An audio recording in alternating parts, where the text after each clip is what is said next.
మధ్య కేసీఆర్ కుక్కలు ఎగిసెగిసి పడుతున్నాయి. కేటీఆర్ నుంచి మొదలు పెడితే సుమన్ దాన్కా.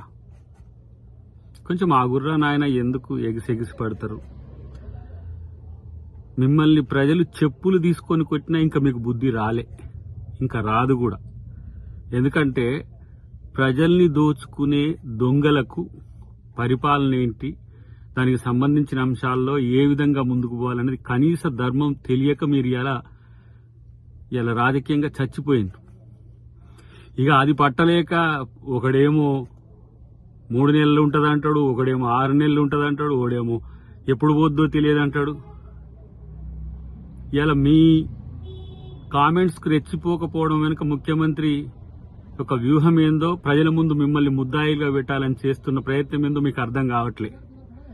2 నెలలకే తట్టుకోలేకపోయే పరిస్థితి మీకు వచ్చిందంటే మీరు ఎంత ఫ్రస్ట్రేషన్లో ఉన్నారో అర్థమవుతుందిరా భయ్. ఇంకా చెప్పాలంటే ఇక మిమ్మల్ని తన్ని తరిమేదానిక కూడా మీకు బుద్ధి రానట్టుంది.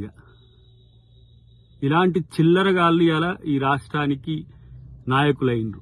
ఇలాంటి చిల్లరగాళ్ళు ఇవాళ తెలంగాణను పాలించి నాశనం చేసిండ్రు. ఒక్కొక్కరిని తెలంగాణ నుంచి తరిమి కొట్టే పరిస్థితులు వస్తాయి, గుర్తుపెట్టుకోండి. తస్మాత్ జాగ్రత్త.